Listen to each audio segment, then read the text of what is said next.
तो आइए हम लोग करते हैं आज cross multiplication method exercise 3.5 NCERT 10th class. ठीक है, फर्स्ट क्वेश्चन में तो ऐसे ही पूछा जा रहा है कि बताइए कि ये यूनिक सोल्यूशन है कि नो सोल्यूशन है कि इनफाइनाइट सोल्यूशन है, और अगर यूनिक सोल्यूशन है तो आप उसको निकालो बाय क्रॉस मल्टीप्लिकेशन। तो इसमें से पहले क्वेश्चन में से हम कोई भी एक क्वेश्चन कर लेते हैं ताकि बच्चे को ये ना लगे कि सर गोली दे के निकल लिए। फर्स्ट का हम सेकंड करते हैं, चलो, क्योंकि हमें मालूम है कि इसमें वैल्यू निकलने वाला है। देखो इनफाइनाइट जब आएगा सोल्यूशन नहीं निकलेगा, लिख दोगे इनफाइनाइट है, कैन नॉट फाइंड। जहाँ नो आएगा बोल दोगे कोई सोल्यूशन नहीं निकाल सकते, निकालना वहीं पड़ेगा जहाँ यूनिक है। मैं बार बार बोल रहा हूँ, तो मुझे पता है कि फर्स्ट का सेकेंड वाला है यूनिक, तो इसलिए मैं निकाल रहा हूँ इसको। ठीक है, तो देखो ये है आपका 2x plus y equals to 5 and 3x plus 2y equals to 8। अब इसमें ये बताना है कि पहले कि ये बताओ कि ये यूनिक है कि पैरेलल है कि नो है। तो पहले a1/a2 से दिखाओ। a1/a2 कितना है 2/3, ये 2 आ गया ये 3 आ गया, ठीक है जी। और b1/b2 कितना है 1/2। तो देखो a1/a2 not equal to b1/b2 है, तो आप बोल दोगे देयरफॉर ये यूनिक सोल्यूशन है। ठीक है, अब हम इसको बोल रहा है कि निकालने के लिए कि अगर यूनिक है तो आप निकालो। तो मैंने क्या बताया था, सर्कुलर मेथड बताया था, वो आप कहीं नहीं देखोगे, है ना। बताया था BCAB, यानी कि अगर आप यहाँ से स्टार्ट करो BCAB, यहाँ से स्टार्ट करो BCAB, आप लिख लो BCAB, यही मेथड बताया था। पहले इक्वेशन का B क्या है 1, C क्या है 5। अच्छा, एक चीज़ और बताया था, क्रॉस मल्टीप्लिकेशन निकालते टाइम में बताया था कि जब भी ये कांस्टेंट हो आप उसको लेफ्ट में ले आओ, तभी आप यहाँ 1 लिख सकते हो। एक आगे मेथड आएगा यहीं पे, जब यहाँ 1 भी लिखा जाता है और -1 भी लिखा जाता है। तो मैं बच्चे को हमेशा बोलता हूँ कि कोई भी एक ही मेथड सीखो। तो मैं ये मेथड सिखाता हूँ कि जब भी कांस्टेंट राइट में हो ना, उसको लेफ्ट में ले लो, ताकि यहाँ पर हम 1 यूज़ कर सकें। तो यहाँ 5 है तो इसको हम -5 = 0 कर लेते हैं। यहाँ 8 है तो इसको -8 = 0 कर लेते हैं। खैर, अब आते हैं पहले इक्वेशन का। A क्या है 2, B क्या है, अच्छा C क्या हो गया यहाँ -5, ध्यान देना हमने साइन चेंज कर लिया ना। अब B क्या है 1। अब दूसरे इक्वेशन का देखो, B क्या है 2, C क्या है -8, A क्या है 3 और B क्या है 2। हो गया। अब मैंने क्या बोला था, x/ लिख लो, y/ लिख लो और 1/ लिख लो। इसी 1 के लिए मैं बात कर रहा था। अगर आप लेफ्ट में नहीं लाते तो यहाँ 1 नहीं लिख पाते, आप -1 लिखना पड़ता, तो बच्चे को कन्फ्यूजन होती है। इसलिए एक ही मेथड याद रखो कि सबको लेफ्ट में लेना है और यहाँ 1 लिखना है। खैर, अब मैंने क्या बोला था क्रॉस मल्टीप्लिकेशन में, किसी को भी डाउट हो मेरा इंट्रो वीडियो जाके देख लो, उसमें डिटेल में बताया मैंने। तो यहाँ पे this into this minus this into this, तो 1 × -8 क्या हो गया -8, और ये -10 है तो +10 हो गया, बिकॉज बीच में माइनस भी आता है। अब यहाँ -15 माइनस माइनस प्लस, ये 16। अब यहाँ पे 2 × 2 = 4 -3। अब ये क्या बन गया x/2 y/1 1/1। तब एक बार x/2 = 1/1 करोगे तो x हो गया 2, और एक बार y/1 = 1 करोगे तो y = 1। तो ये आंसर आ गया, हमने इसको सॉल्व कर लिया। ठीक है, अब देखो इसका जो इम्पोर्टेंट क्वेश्चन है, क्वेश्चन नंबर 2, ये बहुत इंपॉर्टेंट है, थोड़ा सा टफ, ये थोड़ा सा, बट टेक्निकली टफ नहीं बोल सकते इसको। For which value of a and b does the following linear equation has infinite solution. आपको डिक्लेयर कर दिया कि ये दो इक्वेशन जो दिया हुआ है ये इसका वैल्यू इनफाइनाइट है। तो इनफाइनाइट के लिए क्या होता है, a1/a2 = b1/b2 = c1/c2। तो आप वही चीज़ यहाँ अप्लाई करोगे। पहले इक्वेशन लिख लो आप, 2x + 3y = 7, और दूसरा है a - b × x + a + b × x plus यहाँ y है a + b × y equals to 3a + b - 2। Done है। अब इसमें इनफाइनाइट सोल्यूशन के लिए बोला है कि आप a और b का वैल्यू निकालिए, बट क्वेश्चन गिवन इज कि इसका सोल्यूशन इनफाइनाइट है। तो आप क्या लिखोगे फॉर इनफाइनाइट सोल्यूशन, आपको कंडीशन मालूम है क्या होता है इनफाइनाइट सोल्यूशन के लिए, A1/A2 equals to B1/B2 equals to C1/C2। आप यहाँ वैल्यू डालो। चलो A1 क्या है 2, B1 क्या है, सॉरी A2 क्या है A-B, आ जाओ B1 क्या है 3, B2 क्या है A+B, C1 क्या है 7, C2 क्या है 3A + B-2। अब देखो यहाँ से इक्वेशन कैसे लाओगे, पहले इन दोनों को इक्वल कर लो, यहाँ से एक इक्वेशन ले आओ, फिर इन दोनों को इक्वल कर लो, यहाँ से एक इक्वेशन ले आओ। कम ऑन, है ना, बहुत स्मार्ट क्वेश्चन है, इंपॉर्टेंट क्वेश्चन है, खूब आता है क्वेश्चन में। पहले मैं फर्स्ट 2 को इक्वल कर रहा हूँ, आ जाओ 2/A-B इक्वल्स टू 3/A+B। यहाँ से मल्टीप्लाई करेंगे, क्या हो जाएगा 2A + 2B equals to 3A - 3B।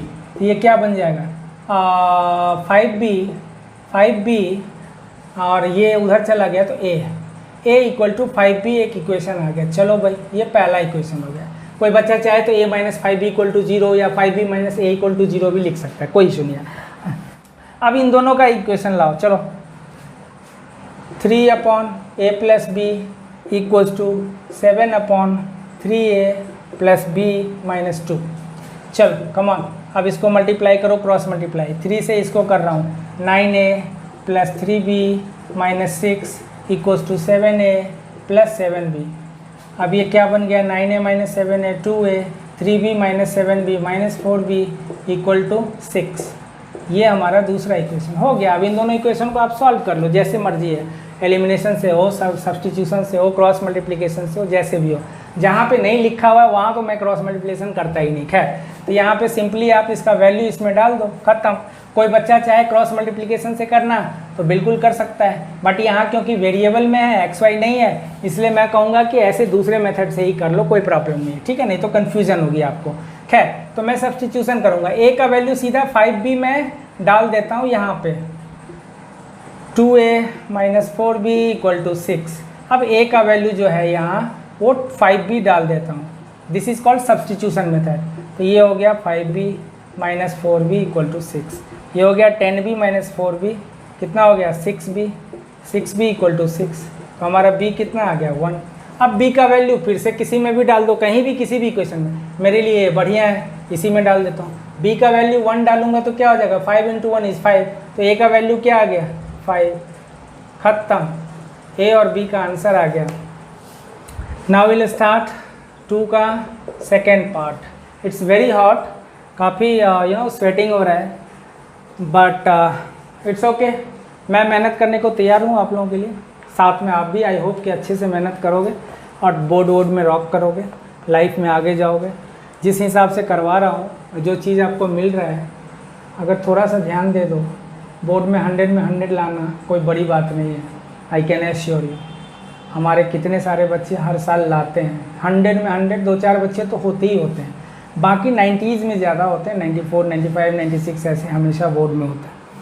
तो इसलिए मैं कह रहा हूँ कि 100 में 100 भी पॉसिबल है, ये कोई बड़ी बात नहीं। एनीवे, 2 का second part, for which value of K will the following pair of linear equation have no solution. पिछली बार इनफाइनाइट का था, इस बार नो सोल्यूशन का। पहले क्वेश्चन नोट कर लो, 3x + y = 1, और दूसरा है 2k - 1 × x + k - 1 × y = 2k + 1। अब की बार में नो सोल्यूशन का बोला है, ठीक है। तो यहाँ लिखोगे, क्या लिखोगे, फॉर नो सोल्यूशन आप कंडीशन लिख लो भाई, A1/A2 = B1/B2 not equal to C1/C2। तो आपको k का वैल्यू निकालना है यहाँ, for what value of k। तो आप नॉट इक्वल टू पे मत जाओ, क्योंकि वहाँ पे आंसर जो आएगा वो नॉट इक्वल के लिए आएगा, k not equal to something. तो हमें तो इक्वल के लिए पूछा है, तो हम अभी इक्वल पे ही लेके चलते हैं। तो पहले वैल्यू डालो। चलो, A1 क्या है हमारा 3, A2 क्या है 2k - 1, B1 क्या है 1 and this is k - 1। C लिखना चाहो तो लिख सकते हो, नहीं लिखना चाहो नहीं लिख सकते हो, कोई प्रॉब्लम नहीं है। हम चलेंगे इसी दोनों को सॉल्व करेंगे। हमारा चूंकि एक ही वेरिएबल में है, k में ही है, इसलिए एक ही बार में आंसर आ जाएगा। So now will cross multiply करूँगा, 3 से इसको करूँगा क्या होगा 3k - 3, और इसको करूँगा तो 2k - 1। तो हमारा क्या आ जाएगा k = 3, उधर चला गया तो 2। तो करेक्ट है। के का आंसर आ गया हमारा 2। अब हम चलते हैं क्वेश्चन नंबर 3, जो कि करने की ज़रूरत नहीं है, सीधा 2 इक्वेशन है, उसको क्रॉस मल्टीप्लिकेशन से सॉल्व करना है। हम सीधा चलेंगे क्वेश्चन नंबर 4 पे, ठीक है। एंड अगर वीडियो अच्छा लगे तो डेफिनेटली आप सब्सक्राइब करिए, अपने दोस्तों के साथ शेयर करिए, लाइक्स कमेंट तो ज़रूर करो, because it gives me motivation. तो हमें और अच्छा काम करने के लिए थोड़ा मोटिवेशन मिलता है। एंड कमेंट से ये भी पता चलता है कि हम अपने काम को और बेहतर कैसे कर सकते हैं। हो सकता है कुछ वीक एरियाज़ हो, कई बच्चे को हो सकता है उस समझाने का तरीका अच्छा ना हो। अगर आप एक्सप्रेस करोगे तो मुझे पता चलेगा कि हाँ, मेरे पढ़ाने में कहीं कोई फॉल्ट तो नहीं है। हालांकि मैं अपने तरफ से 100% दे रहा हूँ, जो हमने 20 साल में सीखे हैं वो अपना 100% दे रहा हूँ, ठीक है। तो आप इस चीज़ को प्लीज़ सब्सक्राइब ज़रूर करें। और टेस्ट के लिए मैं हर वीडियो में बताता हूँ, आप maths academia app play store से डाउनलोड कर सकते हो, वहाँ से आप टेस्ट दे सकते हो या असाइनमेंट वगैरह भी ले सकते हो। प्लस आप हमारे साइट पे भी जा सकते हो mathsacademia.com, वहाँ से आप साइट पे जाके कोई भी असाइनमेंट वगैरह या सेम वीडियो ये सब देख सकते हो। बाकी इस नाम से this is maths academia by Shankar sir. You can find me on Facebook, Insta, Twitter, कहीं भी आप सेम नाम से ढूंढ सकते हो। Anyway, so we will start question number 4। फटाफट देखो, part of monthly hostel charge, फिर से वही आ गया, फिक्स चार्ज और रिमेनिंग चार्ज वाला, जो हमने अभी लाइब्रेरी का क्वेश्चन किया था फिक्स चार्ज वाला, या वो टैक्सी वाला किया था। सेम कॉन्सेप्ट आ गया कि फिक्स चार्ज है और फिर एडिशनल चार्ज है, तो इसलिए इसमें ज़्यादा बताने की ज़रूरत नहीं है। यहाँ बोला है part of monthly hostel charge is fixed, यानी कि हॉस्टल चार्ज में कुछ पार्ट फिक्स है और बाकी जो रिमेनिंग है वो डिपेंड करता है कि कितने नंबर ऑफ डेज आपने खाना खाया, ठीक है। तो एक, जैसे हॉस्टल में जाते हो, हॉस्टल में रहते हो तो खाने का चार्ज होता है, तो खाने के लिए उसमें ऐसा कंडीशन होगा कि जी 100 रुपये आपका तो रजिस्ट्रेशन फ़ीस है, वो तो फिक्स है, चाहे आप 1 दिन खाओ या 300 दिन खाओ। और बाकी 100 रुपीज़ तो रजिस्ट्रेशन फ़ीस हो गया, बाकी जितने दिन खाओगे हो सकता है पर डे के हिसाब से 50 रुपीज़ आपको लगे। That is the concept. तो ये चीज़ आपको यहाँ देखना है कि let fix charge be X rupees and per day charge, है ना, क्या लिखूँगा, charge per day is Y rupees. अब देखो क्या बोल रहा है कि when a student a takes food for 20 days he has to pay 1000 rupees. अब एक बच्चा है ए, ठीक है, वो 20 दिन रहता है और उसको 1000 रुपये पे करने होते हैं। कितना पे करना होता है? 1000 रुपये। कितने दिन के लिए? 20 दिन के लिए। तो X रुपीज़ तो उसका फिक्स चार्ज है, वो तो लगना ही लगना है। बाकी 20 दिन उसने खाना खाया तो Y रुपीज़ पर डे के हिसाब से 20 डेज़ का कितना हो गया? 20Y। ख़त्म, ये पहला। दूसरा क्या है? तो दूसरे वाले बी के लिए बोल रहा है, स्टूडेंट बी के लिए 1180 रुपीज़ उसको हॉस्टल चार्ज पे करना पड़ा। कितने दिन के लिए? 26 डेज़ के लिए। यानी कि X रुपीज़ तो उसका रजिस्ट्रेशन फ़ीस हो गया, फिक्स चार्ज हो गया। अब बाकी कितने दिन के लिए है? 26 डेज़ के लिए, तो 26Y पर डे के हिसाब से Y रुपीज़ उसका लग रहा है। हो गया, ये दोनों को सॉल्व करिए, जाके XY का आंसर निकालिए, ख़त्म करिए, कुछ नहीं करना है। नाउ ये 4 का हो गया फर्स्ट पार्ट। नाउ 4 का सेकेंड पार्ट, ये तो सॉल्व करना आप लोग कर ही लोगे, इतने ट्रेंड हो गए। नाउ फ्रैक्शन बिकम्स, तो फ्रैक्शन का क्वेश्चन है तो पहले ही लेट, क्या लिखोगे? Let fraction is X upon y, where numerator is X and denominator is Y। ये तो डायलॉग आपको शुरू में लिख देना है, आधे नंबर इसके मिलते हैं बोर्ड में। Now a fraction becomes 1/3। 1/3 becomes मतलब ये बन जाता है, कैसे भाई? When 1 is subtracted from numerator, numerator से 1 सब्ट्रैक्ट होता है। खाली इतना बोला है, इसका ये मतलब नहीं है कि डिनोमिनेटर नहीं है। डिनोमिनेटर में कोई छेड़छाड़ नहीं है, मतलब डिनोमिनेटर आपका जो X अपॉन वाई है उसका Y का Y ही रहने दो। ये नहीं कि खाली X - 1 लिख लेना तो फ्रैक्शन हो जाएगा 1/3, ऐसा नहीं है। बोला है कि आपका जो भी फ्रैक्शन है X अपॉन वाई, अब उसमें अगर न्यूमरेटर में आप 1 माइनस करोगे, मतलब डिनोमिनेटर को मत छेड़ना, देन इट बिकम्स 1/3। ठीक है, तो ये पहला इक्वेशन है, इसको चाहो तो सॉल्व करके आप ले लो। 3x - 3 इक्वल्स टू वाई, ये हो गया 3x - y इक्वल्स टू 3। ये हमारा पहला equation. Now the second one is it becomes 1/4, it becomes 1/4 when 8 is added to denominator. अब की बार में डिनोमिनेटर में 8 ऐड हो रहा है, यानी कि न्यूमरेटर में नो छेड़छाड़। हो गया। अब इसको क्रॉस मल्टीप्लाई कर दो, 4x equals to Y plus 8, तो ये हो गया 4x minus Y equals to 8 हो गया ये दूसरा इक्वेशन। मैं यहाँ लिख देता हूँ, find the value of get x and y and then put in fraction. कोई बच्चा भूल ना जाए कि भाई मेरा आंसर x अपॉन वाई होगा, यहाँ पे x और y का वैल्यू डालना, फिर मेरा आंसर आएगा।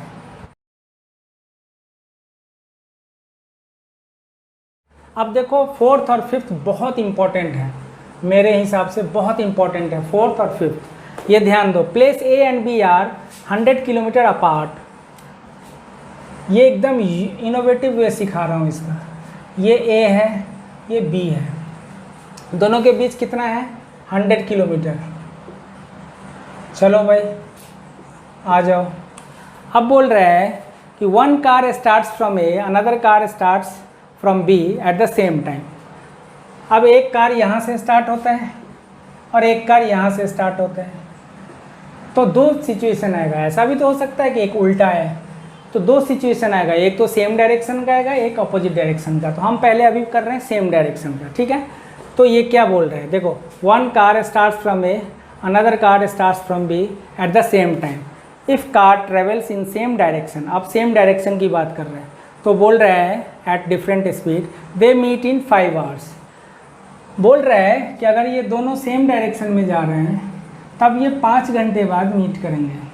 मतलब हो सकता है यहाँ से 5 घंटे बाद यहाँ पे दोनों आके मीट कर गया, ए यहाँ से चला, बी यहाँ से चला, 5 घंटे में हो सकता है सी पे आके मीट कर गया ये लोग 5 आवर्स में। मतलब 5 आवर्स में ए कहाँ से कहाँ तक चल रहा है, यहाँ से यहाँ तक, और बी 5 आवर्स में यहाँ से यहाँ तक चल रहा है। मतलब कि देखो यहाँ गौर से ध्यान दो, बहुत इंपॉर्टेंट है। इन 5 आवर्स पहले स्पीड ले लो, इसका स्पीड ले लो x किलोमीटर पर आवर, इसका स्पीड ले लो y किलोमीटर पर आवर, दो कार हैं तो ठीक है। 5 घंटे में दोनों मीट कर रहे हैं सी पे, मतलब 5 घंटे ए भी चला होगा। इन 5 आवर्स कार ए ट्रेवल्स कितना डिस्टेंस कितना AC, और इन 5 आवर्स कार बी, या कवर्स लिख दो ना, कवर्स AC डिस्टेंस, और ये कितना कवर करता है BC डिस्टेंस। B जो है 5 घंटे में यहाँ से यहाँ गया तो BC डिस्टेंस। अब डिस्टेंस का फॉर्मूला क्या होता है, speed equals to distance upon time होता है। तो डिस्टेंस हो गया स्पीड इनटू टाइम, तो डिस्टेंस के लिए स्पीड इनटू टाइम है। तो देखो स्पीड इसका क्या है, कार ए का निकाल रहे हो ना आप, कार ए का स्पीड क्या है x, और टाइम क्या है 5 आवर्स यानी कि 5x। इसका स्पीड है y, टाइम कितना है 5 यानी कि 5y। अब ज़रा गौर से देखो, AC minus BC equals to 100, ये डिस्टेंस है ना मेरा AC और BC। तो भाई AC हमने निकाल लिया, BC हमने निकाल लिया, तो AC में से BC को माइनस करूँगा तो 100। तो यहाँ लिखो AC minus BC equals to 100। अब देखो AC क्या है मेरा 5x, ये है 5y इक्वल्स टू 100। 5 कॉमन ले लो, x माइनस वाई, 5 से उसको डिवाइड कर दिया, ये 20। ये मेरा पहला इक्वेशन। अब आते हैं दूसरे पे, बहुत इंपॉर्टेंट क्वेश्चन है ये। अब आते हैं सेकेंड सिचुएशन पे, जब दोनों ऑपोजिट डायरेक्शन में है, ठीक है। तो यहाँ क्या होगा सीन, देखो तब एक कार यहाँ से कार B चलती है और यहाँ से कार A, ठीक है। इसका x किलोमीटर पर आवर है, इसका y किलोमीटर पर आवर है। अब बोल रहा है कि जब दोनों ऑपोजिट डायरेक्शन में they travels towards each other they meet in 1 hour. तो 1 आवर में मीट कर रहा है, हो सकता है 1 आवर में यहाँ पे आके मीट कर रहे हैं यानी कि सी पे।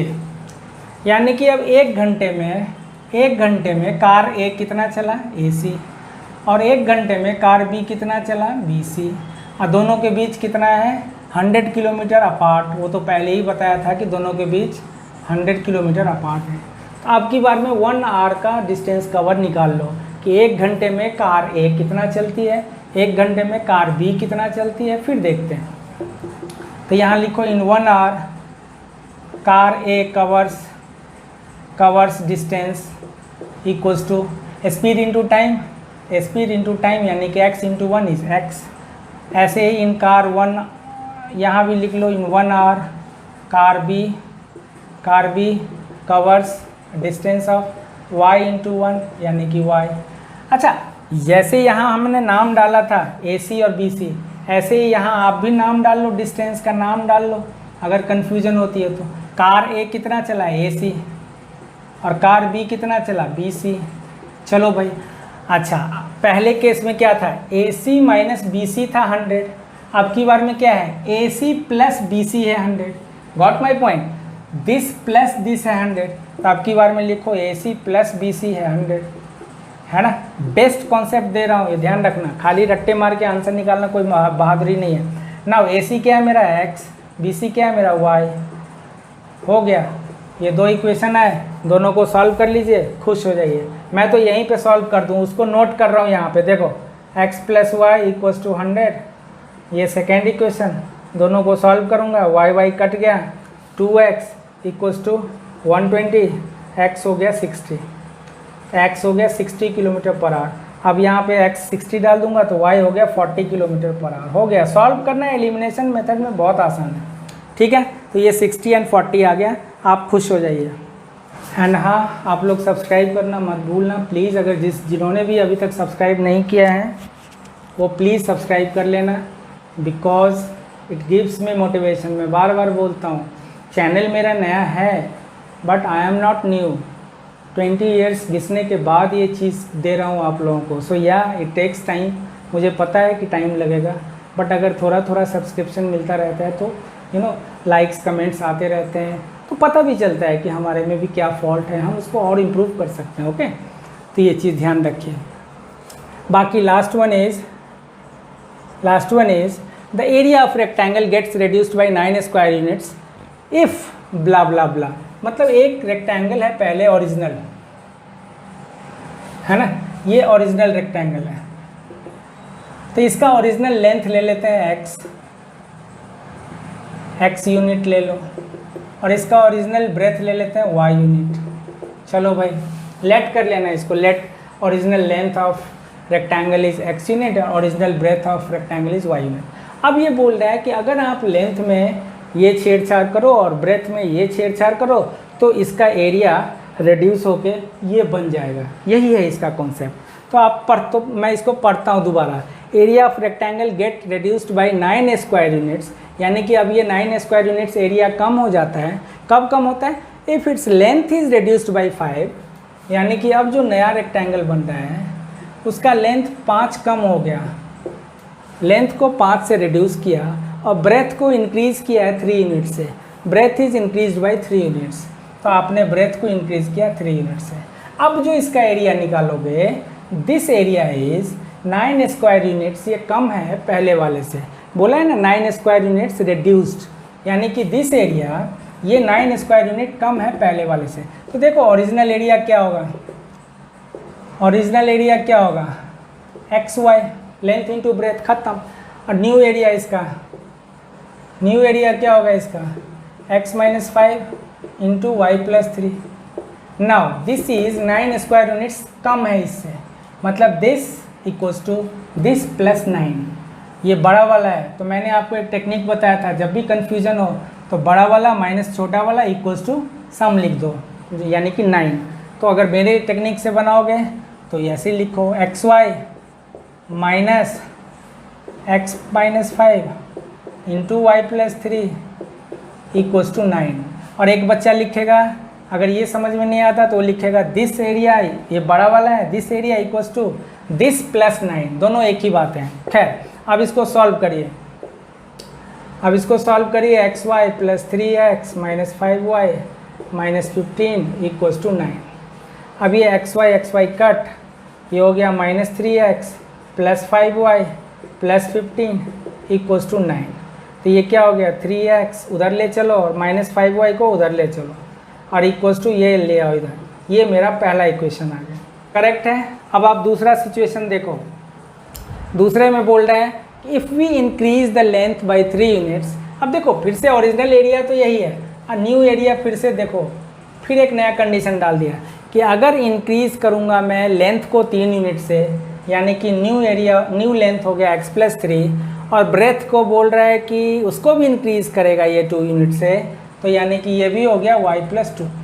अब की बार में दोनों को इंक्रीज़ कर रहा है, x+3 लेंथ को भी और ब्रेथ को भी, x+3 और y+2, ठीक है। तब जो न्यू एरिया हो रहा है बोल रहा है कि ये इंक्रीज़ कर रहा है 67 स्क्वायर यूनिट्स, यानी कि अब की बार में जो न्यू एरिया है वो पहले वाले एरिया से 67 ज़्यादा है। यहाँ क्या था, this new area was 9 square units कम था ओरिजिनल एरिया से, तो यहाँ ये बड़ा वाला था, ये छोटा वाला था, दोनों का डिफरेंस निकालिए। यहाँ क्या है, ये न्यू एरिया बड़ा है, 67 ज़्यादा है पुराने वाले एरिया से। चलिए आप पहले न्यू एरिया निकालिए।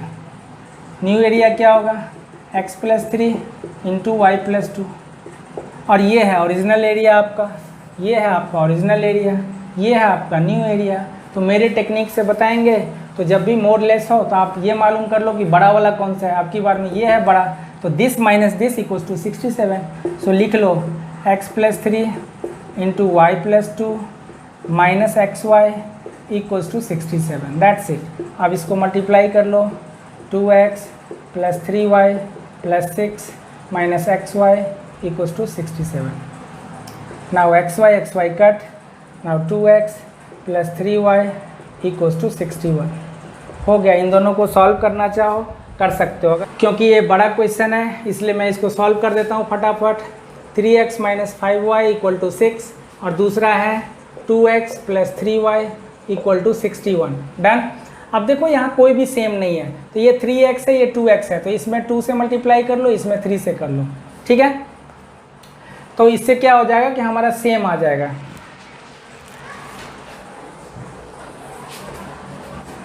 अब इसको मल्टीप्लाई करके देख लो, ये 6x minus 10y equals to 12 और इसमें ये 6x plus 9y equals to 183।